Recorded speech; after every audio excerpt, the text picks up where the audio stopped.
Hello दोस्तों, स्वागत है आप सभी का हमारे यूट्यूब चैनल एज स्टडीज में। मैं तीसरे आज आपको पढ़ाने वाला हूँ। फ्रेंड्स, आपने हमारे हिस्ट्री का जो मैंने आपको पहले से पढ़ा रखा है, हमने हिस्ट्री का चैप्टर 1 जो है वो कवर कर लिया है फ्रेंड्स। तो अब हमारे पास डिमांड आ रही थी कि हिस्ट्री में से वो सिर्फ बुक में 6 क्वेश्चन है, वो 6 क्वेश्चन इंपॉर्टेंट बिल्कुल है, पर पेपर में तो और ज्यादा भी आ सकते हैं, जैसे कि वेरी शॉर्ट और शॉर्ट वाले, पर वो सारे लॉन्ग है। तो फ्रेंड्स, हम आपकी डिमांड पे वेरी शॉर्ट आंसर्स भी ले आए हैं। तो अगर आपको ये वीडियो अच्छी लगे तो इसे लाइक जरूर कर दीजिएगा, सब्सक्राइब करिए हमारे चैनल को। और फ्रेंड्स, एक और अच्छी इंपॉर्टेंट चीज मैं आपको बताऊं कि हमने आपकी मीन्स आपको कोई दिक्कत ना हो, ये सारी चीजें आपको मिलती रहे, नोटिफिकेशन मिलती रहे, तो हमने आपके लिए भी बना दिया है एक टेलीग्राम ग्रुप। आप बस डालिए एज स्टडी और आपके पास अपना टेलीग्राम ग्रुप आ जाएगा, जिसमें मैं आपको सारे नोट्स प्रोवाइड कर दूंगा, वीडियोस प्रोवाइड कर दूंगा, जो भी आप कहेंगे वहां पास आपको सब कुछ मिलने वाला है। और अगर आपके कोई डाउट्स हैं तो वहां पे इंस्टेंटली आपको सारे शॉर्ट आउट होने वाले हैं। बस आप लिखिए और एज स्टडीज आपके डाउट्स को क्लियर कर देगा। ओके, तो चलिए हम चलते हैं अपनी वीडियो की ओर, जहां पे हम पढ़ने वाले हैं आज सिर्फ और सिर्फ आज very short answers of chapter 1 of history, the French revolutions के वेरी शॉर्ट आंसर्स। तो चलिए चालू करते हैं हम ये वाला वीडियो। तो फ्रेंड्स, वेरी शॉर्ट आंसर का पहला क्वेश्चन है, who was the ruler of France during the revolutions. ठीक है, कौन था रूलर ड्यूरिंग दी रेवोल्यूशंस। जब फ्रांस में रेवोल्यूशन चल रहा था तब वहां का लीडर कौन था। Louis sixteen of Bourbon family was the ruler of France.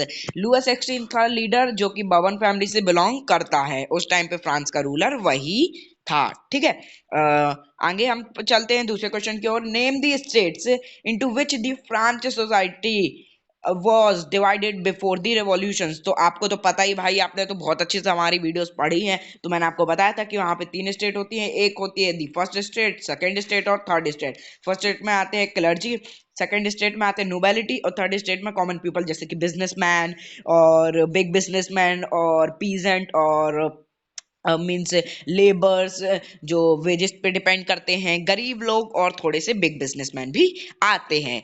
ठीक है, तो अब हम आगे देख लेते हैं, थर्ड क्वेश्चन की ओर चलते हैं। तो when did the French revolutions आकर।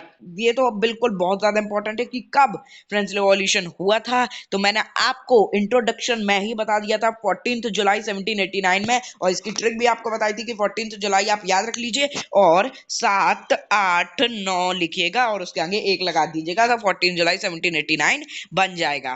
ठीक है, ये वाला क्वेश्चन स्टार मार्क। ओके, अब ये भी बहुत जरूरी है, एक एक नंबर में आ जाते हैं। What is tithes and what is taille. तो ये वाले टैक्सेस हैं, ये टैक्स है, याद रखिएगा। यहाँ पास आप टैक्स भी लिख सकते हैं। ठीक है, तो टैक्सेस हैं ये टिट्स और टेल। तो what is what was the tithes. तो अब टिट्स का होता है, it was a tax levied levied by the church. ये ऐसे टैक्स है जो कि हम चर्च को पे करते हैं, कंप्रेसिंग 1/10 ऑफ एग्रीकल्चर प्रोड्यूस। जैसे कि आपकी अगर फील्ड में एग्रीकल्चर वाली फील्ड में आप काम करते हैं, मीन्स एग्रीकल्चर की फील्ड है आपकी, वहां पे आप खेती करते हैं, तो उसका 10% मतलब 90% आप खुद रखिए जितना आपकी निकल रही है। तो उस जो 90% का 10% होगा वो किसको देना पड़ेगा, अपने चर्च भाई को देना पड़ेगा। तो ये है टिथ नाम का, और ये है व्हाट वाज टेल। हमारा पांचवा क्वेश्चन क्या है, व्हाट इज टेल। टेल वाला कौन सा टैक्स है, तो it was directly tax to be paid to the state. और ये डायरेक्टली टैक्स है जो कि स्टेट को पे करना पड़ता है। ठीक है, तो ये दो टैक्स है, और कुछ इनडायरेक्ट टैक्स भी लगाते थे जो कि हमने पढ़ा था कौन से चैप्टर में, चैप्टर 1 में। और ये भी चैप्टर 1 के क्वेश्चन आंसर्स ही चल रहे हैं। तो अगर आपने वीडियो नहीं देखी है तो अभी चैनल में जाइए और वीडियोस देखिए। अगर वो आपने वीडियोस देखी होंगी ना, तो ये क्वेश्चन तो मुझे मीन्स मैं आपको क्वेश्चन बताऊंगा और आप मन में ही अपना आंसर सोच लेंगे। ठीक है, Who was formed the Nation Assembly in France in 1789। तो किसने नेशनल असेंबली जो है वो फ्रांस में फॉर्म करी थी, तो स्टेट के लोगों ने करी थी।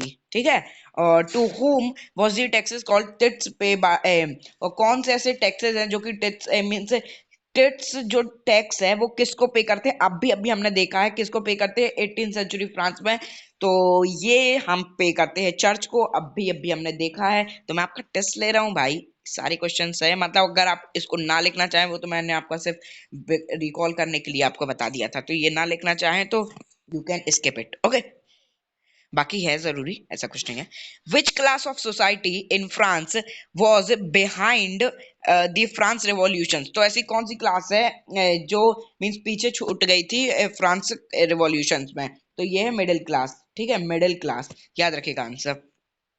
Who was the slogan of the France revolutionary, slogan क्या था फ्रांस रिवॉल्यूशनरी का, तो ये तो बहुत ही इंपॉर्टेंट है फ्रेंड्स, लाइब्रेटी, फ्रेटर्निटी और इक्वालिटी, ये आपने बुक में सुना होगा, लाइब्रेटी, फ्रेंटेंट मीन्स फ्रेंटेंटिटी और इक्वालिटी, बोलते ही नहीं आ रहा था, ओके। तो ये स्लोगन है, ये भी याद रखिएगा। What was feudal system, very very very very very important, आप इसको तो कर लो डबल स्टार मार्क, ठीक है, बहुत ही ज्यादा इंपॉर्टेंट है कि फ्यूडल सिस्टम क्या है, ये पेपर में आ जाता है 1-2 नंबर में।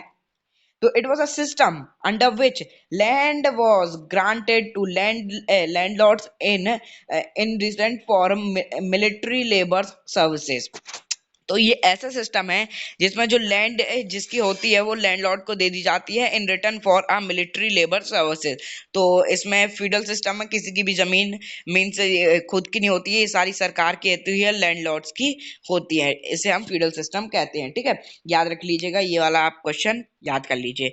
What was theme of the book the spirit of laws written by Montesquieu, तो जो स्पिरिट ऑफ लॉ मॉन्टेस्क्यू ने लिखी थी उसकी थीम क्या थी, उसका मतलब क्या था। Montesquieu purposed a divisions of power within the government between the legislative, the executive and judiciary, तो मॉन्टेस्क्यू मीन्स ये बताना चाहते थे कि जो डिवीजन ऑफ पावर है, जो डिवीजन ऑफ पावर है गवर्नमेंट के बीच का और लेजिस्लेटिव असेंबली के बीच का, एग्जीक्यूटिव के बीच का और जुडिशरी के बीच का, इनका डिफरेंस वो बताना चाहते थे, ठीक है। Name any 4 French philosopher, 4 philosopher का नाम आप बताइए जिन्होंने रिवॉल्ट में लिखा है और मीन्स अपना भाग मीन्स अपने सौभाग्य दिए हैं, तो ये बहुत ज्यादा इंपॉर्टेंट है, सौभाग्य बोल रहा हूं मैं, मतलब जिन जिन ने भाग लिया है, जिन जिन ने लिखा है, तो उनके नाम आपको यहाँ पे पूछ रहे हैं। तो पहला है John Jacques Rousseau, Jean Jacques Rousseau, sorry,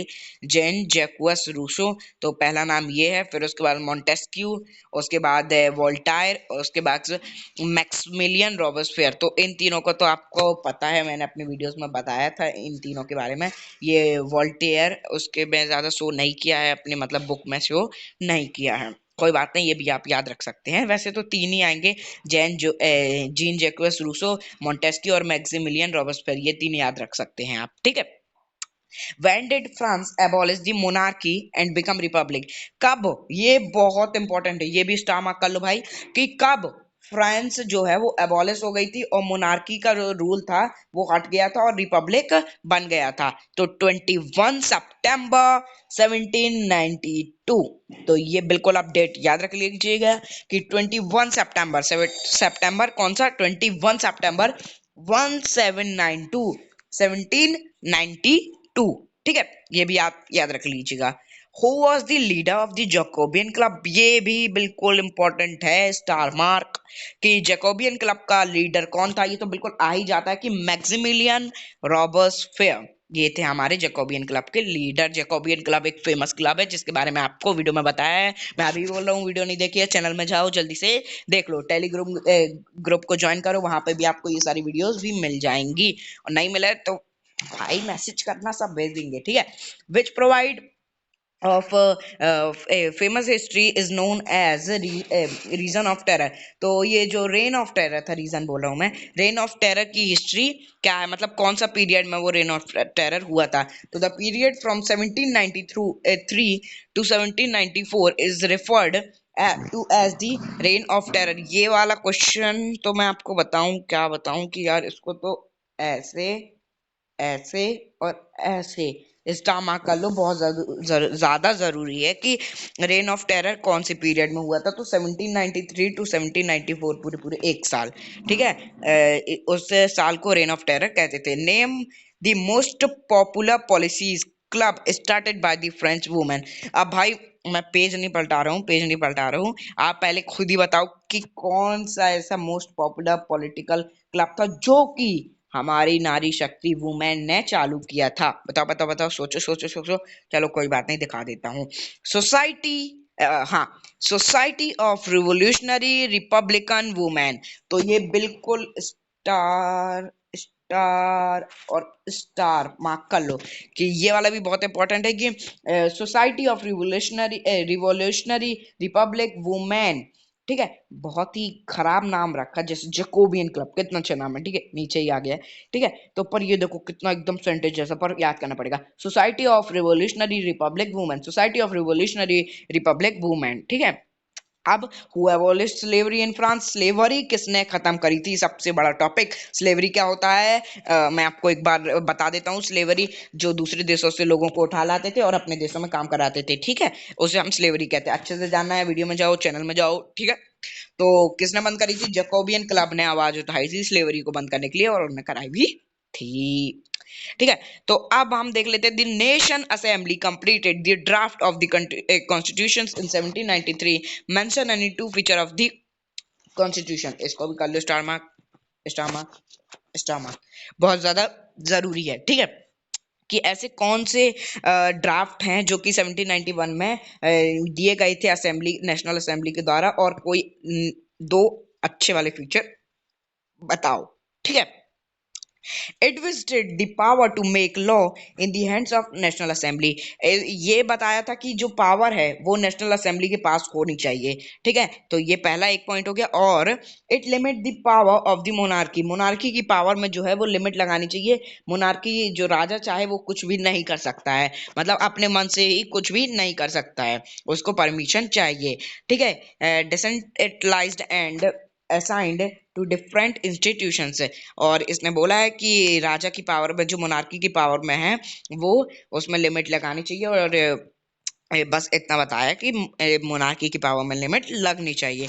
अब हमारे आखिरी दो क्वेश्चंस बचे, इनको भी हम जल्दी से देख लेते हैं कि what does the red cap वोन बाय सेंसुलेशंस इन फ्रांस सिंबलाइज। तो मींस क्या शो करता है रेड कैप। रेड कैप जो कौन से ग्रुप वाले पहनते थे, जेकोबियन क्लब के ही लोग पहनते थे ना। यस, मेरे हिसाब से तो जेकोबियन क्लब के लोग ही पहना करते थे रेड कैप, और वो ट्राउजर पहनते थे, लॉन्ग ट्राउजर।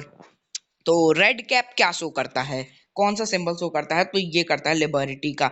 ये भी आपसे कभी ओरल में पूछ लिया जाता है, और भाई थोड़ा सा जरूरी है, याद कर लो, मतलब ज्यादा भी जरूरी नहीं है, पर थोड़ा सा है। ठीक है, क्या दिक्कत क्या है, रेड कैप लिबर्टी शो करता है, लिबर्टी। ठीक है, अब name the political body to which the three state of France society sent their representatives. ऐसे मीन्स पॉलिटिकल बॉडीज बताओ जो तीन स्टेट्स को फ्रेंच सोसाइटी में रिप्रेजेंट करे हैं। ठीक है, तो the state general was political body in which three state sent their representative. तो स्टेट जनरल ने अपने रिप्रेजेंटेटिव्स को सेंड किया था, मींस रिप्रेजेंट होने के लिए।